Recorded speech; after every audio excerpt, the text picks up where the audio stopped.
Salut Booktube! Aujourd'hui, je viens vous parler de mes lectures d'enfance, donc les lectures qui m'ont un peu forgé, qui ont forgé aussi mes goûts littéraires. Et c'est une vidéo qui est totalement pompée sur la vidéo de Lucie que je vous encourage à aller voir. C'est toujours des vidéos que j'adore parce qu'on se rend compte qu'on a des livres qu'on a un peu tous lus et il y a des livres qu'on connaît pas du tout que les autres adoraient. Et du coup, c'est vrai que c'est assez différent parce qu'il n'y avait pas évidemment toute cette influence des réseaux qui fait qu'on peut tous lire un petit peu la même chose, et c'est vrai qu'on avait beaucoup plus cette tendance un petit peu obligatoire finalement à aller piocher au hasard dans les livres qu'on trouvait en librairie, et du coup c'était un petit peu plus aléatoire on va dire, avec des très bonnes surprises, des surprises un petit peu moins bonnes, même si j'étais pas du tout aussi tatillonne que je ne le suis actuellement. Mais moi personnellement j'ai toujours beaucoup fonctionné par phase, c'est-à-dire que j'avais, étant plus jeune, mes phases où vraiment je relisais en boucle les mêmes livres. Et en gros dans ma vie j'ai eu 4-5 phases un petit peu comme ça. Là je vais me concentrer, comme je l'ai dit, surtout sur les livres de mon enfance, donc je pense que je vais aller jusqu'au collège. Peut-être que je ferai une vidéo sur les livres que j'ai adorés un peu plus tard. Si ça vous intéresse, n'hésitez pas à me le dire en commentaire. Pourquoi pas, ça pourra faire l'objet d'une deuxième vidéo, mais là je pense qu'on aura déjà assez de choses à dire. Alors il faut savoir que j'ai toujours beaucoup aimé les livres, que depuis que je suis toute petite. En fait ma mère me lisait des histoires quand j'étais toute petite, j'ai toujours beaucoup aimé ça. Je n'arrivais pas à m'endormir sans mon histoire du soir, c'était vraiment pas possible, ça a un peu continué par la suite d'ailleurs. Évidemment, vous vous en doutez, je ne me souviens pas trop de ces lectures-là, de ces lectures passées, c'était beaucoup des classiques de l'école des loisirs, du Père Castor, etc. Je sais que j'avais un amour particulier pour Mishka. Voilà, j'en ai déjà parlé dans ma vidéo FAQ, mais c'est vraiment un de mes premiers souvenirs de lecture. J'adorais ce livre, je le connaissais vraiment par cœur, ma mère aussi d'ailleurs. Donc c'est vraiment un des premiers trucs qui me reste. Et après forcément on passe plus sur de la lecture un peu plus autonome en primaire, où c'est là où j'ai les premiers vrais grands souvenirs. Quelque chose que j'adorais, Lucie en a parlé également, c'était le Club des 5 en primaire. C'était vraiment dans mes premières lectures, c'est des livres qui sont assez courts évidemment puisque c'est dans les trucs de première lecture dans la bibliothèque rose, et je me rappelle que j'adorais leurs aventures. Je trouvais qu'il y avait un sentiment de liberté, un émerveillement en fait de ce groupe de jeunes ados, parce qu'ils avaient 11 ans à peu près je crois. Et ce groupe de jeunes ados qui pouvaient partir faire un pique-nique, voire même dormir à la belle étoile à un endroit et tout ça. Et vraiment, c'est des livres qui me retournaient par leur côté d'aventure. Le côté enquête était aussi hyper intéressant, était hyper engageant, mais je pense que ce que je préférais, c'était vraiment voilà, ce côté aventure, ce côté liberté qu'on sentait. Et j'aimais aussi beaucoup toute la dynamique du groupe, avec un des premiers livres de dynamique vraiment de groupe que j'ai pu lire, et du coup ça c'était vraiment hyper cool et j'aimais beaucoup les interactions entre les différents personnages. Et je me souviens d'ailleurs qu'en primaire j'étais une des seules à lire le Club des 5 et tout le monde lisait les Comtesses de Ségur dans la bibliothèque rose, et moi je détestais ça. Je trouvais déjà à l'époque que c'était trop gnangnan. Moi je voulais des trucs avec de l'aventure, avec du danger, avec tout ça, et pas du tout les trucs plus étiquetés pour les petites filles. Et vraiment c'était quelque chose qui me saoulait beaucoup parce que tout le monde allait vraiment vers les Comtesses de Ségur et moi j'aimais pas du tout ça. J'avais essayé aussi par la suite de lire la version au-dessus du Club des 5 qui était les Alice ou les Nancy Drew en anglais, donc c'était publié chez la Bibliothèque Verte, donc c'était pour les un peu plus grands, et là on perdait vraiment ce côté aventure, on gagnait plus le côté enquête. J'avais bien aimé mais pas plus que ça. C'est un hasard complet qui fait que des années plus tard, je me suis trouvé une passion pour les jeux PC Nancy Drew et j'ai découvert que c'était en fait l'adaptation des œuvres de livres Nancy Drew qui ont été traduits sous le nom de Alice. Et donc voilà, c'était une grosse coïncidence. Mais c'était pas forcément le propos de cette vidéo, mais ça me fait toujours beaucoup rire quand j'y repense, alors voilà, je voulais le mentionner. Évidemment, je pense que je n'ai pas trop besoin d'en parler, je pense que tout le monde s'en doute, mais en primaire, c'est aussi le moment où j'ai découvert les Harry Potter. Je ne vais pas en parler plus que ça, je pense que Harry Potter a marqué beaucoup de nos vies, on peut en dire ce qu'on veut, c'était quand même un pilier de ma génération, un pilier de ma vie, de mon enfance, de mon adolescence, et j'ai passé beaucoup d'heures à lire les livres, regarder les films, jouer à Harry Potter toute seule, etc. Donc voilà, c'était vraiment un gros pan de ma jeunesse et donc j'étais obligée d'en parler. Après, c'est des livres avec lesquels j'ai toujours énormément de nostalgie. Évidemment qu'il y a des problèmes, évidemment qu'on voit des difficultés avec la continuité, etc. Mais en vrai, il y a tellement ce côté nostalgie, ce côté émerveillement aussi. On en revient toujours à la même chose et je trouve que c'est ça qui me reste le plus dans ces livres que j'aimais quand j'étais petite. Et c'est ce côté waouh en fait, c'est ce côté émerveillement, découverte, que ce soit de la liberté, de l'aventure pour le Club des 5, que ce soit évidemment la magie, avec ce côté très merveilleux au début dans les Harry Potter, et vraiment c'était quelque chose dont j'avais besoin et c'est ça je pense qui m'a beaucoup plus marqué en primaire. J'ai lu, je crois, beaucoup trop les Harry Potter en boucle pour avoir beaucoup d'autres livres à vous présenter ici. Pour la primaire, c'est vraiment ces deux sagas-là qui me restent. Après il y avait voilà, d'autres livres par-ci par-là, je lisais déjà beaucoup. Je me rappelle aussi qu'avec une amie on échangeait beaucoup la cabane magique parce qu'elle les achetait et moi je lui empruntais et j'aimais beaucoup aussi et pareil il y avait tout ce côté aventure, ce côté découverte à chaque fois. J'aimais beaucoup, c'était pas incroyable objectivement maintenant avec le recul, mais j'aimais bien et c'était des souvenirs sympas avec une amie. Mais de ma primaire c'est à peu près tout ce dont je me souviens finalement. Au collège, j'ai vraiment 3 sagas qui m'ont beaucoup marqué et qui sont encore très importantes pour moi aujourd'hui. Et je vais vous parler en premier, parce que je pense que c'est celle que j'ai découverte en premier dès la 6ème, 5ème. Je vais vous parler de La Guerre des Clans de Erin Hunter, qui est sortie en anglais sous le nom de Warriors, je crois, et qui est publiée chez PKJ. Et vraiment, cette saga était incroyable, je les ai lues, mais une dizaine de fois au moins je pense, vraiment tous. J'avais lu la première saga parce qu'il faut savoir que c'est encore, que ça continue encore et que je pense qu'on doit en être à la 5 ou 6ème saga de 6 tomes. Je m'étais acharnée jusqu'à la fin de la 3ème saga de 6 tomes, donc ça fait quand même 18 tomes. J'avais moins aimé, je grandissais aussi, le côté nouveauté découverte était beaucoup moins là. Je pense quand même que la première saga est la meilleure, c'est celle que j'ai relue en boucle. Les autres je les ai lues une fois mais c'est tout. Et vraiment cette première saga, ces premiers 6 tomes était incroyable. Dans La Guerre des Clans, pour celles et ceux qui ne connaissent pas, parce que je trouve qu'il n'est pas assez connu et je les ai relus il n'y a pas si longtemps. Ok, il y a le côté franchement nostalgique, mais c'est pas si pire, en vrai c'est pas si mal, hein. Moi j'ai trouvé que c'était plutôt même très bien. Dans La Guerre des Clans, du coup, on va suivre un jeune chat qui s'appelle Rusty. C'est un chat domestique qui un jour s'aventure dans la forêt près de chez lui. C'est un jeune chaton.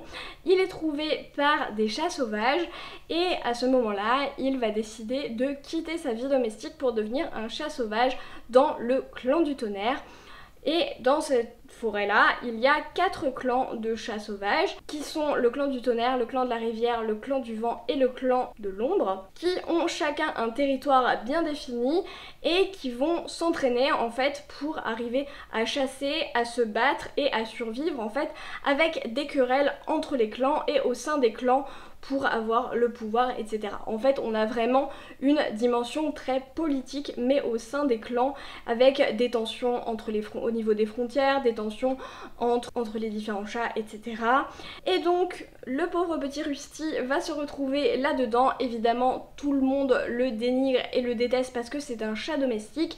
Et il va se retrouver affublé du nom de Nuage de Feu, puisque dans ces clans-là, il y a des noms différents en fonction du statut que l'on a. Quand on est un apprenti, donc un chaton, on est Nuage de quelque chose. Ensuite, le nom de guerrier peut être plus variable. Et ensuite, pour les chefs des clans, c'est Étoile de quelque chose. Et Rusty va se trouver des amis et notamment Nuage Gris et il va se retrouver aussi sous l'aile de la chef qui s'appelle Étoile Bleue et vraiment cette saga m'a incroyablement marquée parce que c'était Déjà beaucoup de choses que j'aime énormément, il y avait tout un côté politique déjà que je trouvais extrêmement bien fait parce qu'il y avait beaucoup de magouilles, de manigances, de complots, de services secrets, etc. entre les différents clans, et je trouve que pour du jeunesse en fait c'était très bien fait parce que c'est très accessible, ça reste assez sommaire, mais en même temps on a quand même des tensions qui sont réelles et qui, même à l'heure actuelle, quand je les ai relus récemment, c'était quand même assez marqué quoi, c'était quand même pas si basique que ça, et pour faire un truc aussi clair et aussi intéressant mais accessible pour tout le monde, franchement chapeau, c'était extrêmement bien fait. On a vraiment des luttes au sein du clan qui se révèlent de plus en plus, des complots, etc. Et vraiment pour le côté politique c'était vraiment incroyable. Je pense qu'on peut dire que c'est un peu un livre de fantasy politique, plus ou moins. C'est le premier livre de fantasy politique que j'ai lu et que j'ai adoré. C'est de la fantasy politique pour la jeunesse, évidemment, niveau collège, c'est très bien. On a aussi donc des chats, évidemment. On a toute une dimension de combat, on a aussi toute une dimension d'amitié, de loyauté et d'appartenance à un groupe. Et du côté de la différence, de comment on va surmonter cette différence, comment on va faire sa place au sein du groupe, on a un peu ce côté Naruto-esque où en fait c'est quelqu'un qui est vu comme un paria et qui petit à petit va réussir à faire sa place au sein du groupe et va être accepté et admiré par les autres. On a ce côté-là satisfaisant. On a aussi beaucoup d'antagonistes qui sont extrêmement mémorables et qui font vraiment des trucs horribles. Il y a vraiment des choses, notamment dans les 2 derniers tomes, qui sont extrêmement durs à lire, et je trouve que même encore maintenant c'est assez choquant pour moi parce que franchement c'est très dur. Je trouve que ça ne prend pas les enfants pour des idiots et ça ne prend pas les enfants pour des gens qui sont capables de rien supporter, et franchement c'était trop bien, j'adore cette saga. Il faut vraiment que je la relise. Et je me dis, comme vu que je suis un peu dans une panne de lecture, ces livres ça se lit tout seul, hein, c'est vraiment, ils font 300 pages mais c'est écrit comme ça, enfin voilà, c'est vraiment des trucs extrêmement faciles à lire. Voilà, c'est tout ce que j'ai à dire. J'aime trop ce livre, il est vraiment top.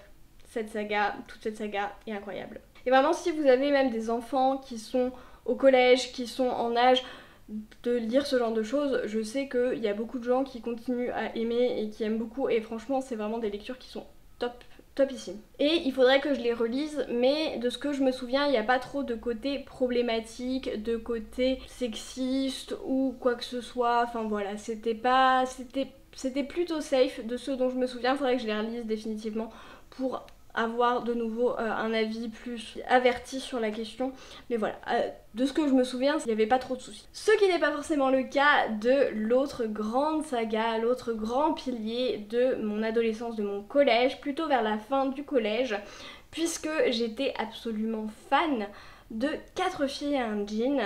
4 filles et un jean, pour celles et ceux qui ne connaissent pas, c'est l'histoire de 4 filles et un jean. Mais en gros, on va suivre 4 meilleures amies qui ont été pratiquement élevées ensemble par leur mère, qui se retrouvaient un petit peu tout le temps ensemble quand elles grandissaient, et donc elles sont restées hyper proches. Ce sont les meilleures amies du monde, et un été, pour la première fois, elles vont se retrouver séparées, sauf qu'elles trouvent un jean qui leur va à toutes les 4, ce qui est assez miraculeux parce qu'elles ont toutes des morphologies très différentes, et donc elles décident de se l'envoyer pour avoir un peu une connexion avec les autres au fil de l'été. On a du coup 4 tomes, c'est une quadralogie, et c'est 4 tomes qui sont sur 4 étés différents, donc avec une année à chaque fois. On va aborder des thématiques très adolescentes puisqu'elles sont au lycée. On va aborder des thématiques de l'amour, des deuils, des chagrins amoureux, de l'estime de soi, de la grossophobie, etc. On aborde énormément de thématiques puisque à chaque livre, du coup, il y a 4 storylines et donc on a 4 livres. Donc ça fait quand même pas mal de choses qu'on peut dire. Les personnages étaient incroyables. Je ne les ai pas relus depuis très longtemps. Je pense que depuis le début du lycée, je ne les ai pas relus. Mais je pense qu'il doit y avoir des trucs un petit peu problématiques sur les bords. Il n'empêche qu'à l'époque, ça m'avait pas trop choqué, même pas du tout choqué, que ça m'a appris quand même beaucoup de choses, que j'ai été vraiment retournée par ce livre, le tome 1 avec Bailey. Si vous l'avez lu, vous savez pourquoi. Et je trouvais que c'était intéressant parce qu'on avait vraiment des visions différentes de ce que ça voulait dire être une jeune femme, puisqu'elles ont toutes des caractères très très différents. On va avoir Bridget qui est vraiment la bimbo un petit peu entre guillemets, c'est-à-dire que elle aime bien séduire les garçons, elle sort toujours avec beaucoup de garçons. C'est un peu la vision qu'on avait à la Clover dans Totally Spies à l'époque. Et en parallèle de ça, on va avoir Lena qui était elle très renfermée, qui était très pudique, qui était vraiment pas du tout à l'aise avec les autres et tout ça. Et donc le fait d'avoir ces amitiés qui sont très différentes avec des personnages qui sont très différents, je trouve que moi ça m'avait beaucoup aidé quand j'étais adolescente à voir un petit peu que c'est ok de pas être comme un tel ou une telle, qu'il y avait plusieurs façons d'être. Et du coup ça, je pense, ça m'avait un peu aidé à m'accepter comme j'étais. Et donc c'est pour ça que j'avais aussi beaucoup aimé. J'ai lu par la suite, quelques années après, quand il est sorti, 4 filles un jean pour toujours. Si vous l'avez lu, si vous aimez autant que moi les 4 filles un jean et que vous l'avez lu, vous savez ce que j'ai ressenti pendant ce livre. C'est une de mes pires expériences de lecture. Non qu'il ait été mauvais, je ne veux rien dévoiler parce que voilà, il faut avoir lu et adoré 4 filles un jean, je pense, pour le lire vraiment. Et vraiment c'était atroce, c'est une des pires expériences de lecture que j'ai eues. Même si le livre est très très bien, je ne le relirai jamais. Si vous l'avez lu, vous savez pourquoi. Mais voilà, c'est tout ce que j'ai à en dire. Mais j'ai beaucoup trop lu les 4 filles un jean dans la fin de mon collège. Et ça, c'était en parallèle d'une autre saga, d'une trilogie cette fois-ci, qui était Le Livre des Étoiles de Eric Lhomme. Et c'est un livre que j'avais adoré à l'époque et que j'aime d'ailleurs toujours autant parce que vraiment j'avais adoré cette saga qui était incroyable. C'est une saga de fantasy, de pure fantasy, où on va avoir tout un côté apprentissage, un petit peu école. Pas vraiment école parce que c'est plus une relation de maître-élève, mais c'est un livre qui s'inscrivait parfaitement dans la suite d'Harry Potter en fait. Donc je l'avais découvert au collège. Et dans cette trilogie, on va suivre Guillemot qui est un jeune homme qui se retrouve un petit peu à avoir des pouvoirs mais très importants pour faire de la magie, qui va se baser sur des graphèmes. Donc ça va être des sigils qu'il faut faire soit avec les mains, soit avec le corps ou quoi que ce soit, et qui vont avoir des pouvoirs particuliers et il faut les associer pour faire des phrases en fait entre graphèmes, etc. C'est un livre qui est extrêmement bien fait pour la jeunesse parce qu'on a tout un groupe de cousins en fait, donc un groupe d'amis équivalent, qui vont avoir des péripéties en groupe. Et donc on a tout ce côté groupe adolescent comme on pouvait avoir dans le club des 5 ou quoi, qui donne ce sentiment de liberté, de il n'y a pas les parents autour et on est bien comme ça, même si les parents sont présents, ne sont pas morts pour une fois, mais il n'y a pas les parents autour, on est mieux comme ça, et ils vont vivre des péripéties. Et en parallèle de ça, on a tout un côté très magie, très apprentissage, avec un système de magie qui est assez hard, qui est assez bien développé, qui est presque théorisé, et c'était je pense un de mes premiers Hard Magic System, beaucoup plus que dans Harry Potter par exemple si on reste dans l'analogie. Et du coup j'avais trouvé ça extrêmement bien fait, extrêmement intéressant. Ce que je préférais c'était vraiment le système de magie. Les personnages m'avaient pas tant marqué que ça, mais j'avais adoré aussi toute la question autour de la place de la magie et toute la politique au sein des sorciers. Et ça c'était vraiment extrêmement intéressant et j'avais beaucoup aimé ça. J'avais préféré la timeline de Guillemot du coup parce que c'est là où on se concentre vraiment sur la magie, sur son histoire et sur comment on fait en fait, parce qu'il y a beaucoup de moments où il va devoir inventer des sorts entre guillemets, où il va devoir associer certains graphèmes d'une certaine façon pour faire ce qu'il veut faire, et je trouvais ça hyper intéressant. Par contre ses cousins et cousines, j'avais un peu plus de mal avec leur intrigue, c'était moins ce qui m'intéressait. J'ai encore des passages qui me restent très clairement en tête, et notamment le passage dans le sous-sol de l'école. C'était vraiment une très bonne expérience de lecture, j'avais adoré à l'époque. Je crois que j'ai à peu près fait le tour de ce que je voulais vous dire dans mes lectures de primaire et collège surtout. Dites-moi si vous en avez lu certains, si vous en avez apprécié certains ou pas du tout. Si vous en avez lu récemment et que vous vous rendez compte qu'en fait c'est une merde intersidérale, parce que c'est possible, hein. Il y a un peu des livres comme ça où j'ai un peu peur de les relire parce que je me dis que ça doit être absolument nul et que du coup il faut jamais que je me risque à le faire. Mais c'est possible. En tout cas, ça a beaucoup joué dans mon éducation, dans ma construction. C'est des livres avec lesquels j'aurai toujours une relation particulière et que je ne pourrai, je pense, jamais complètement renier, évidemment, parce que ça a été des livres tellement importants dans ma vie, tellement importants pour moi. N'hésitez pas à vous abonner si vous avez apprécié cette vidéo, à commenter, même rien qu'un emoji ça aide à mettre en visibilité la vidéo. Merci d'avoir regardé jusqu'au bout et en attendant on arrête tous de procrastiner, on va prendre un livre et moi je vous dis à la prochaine.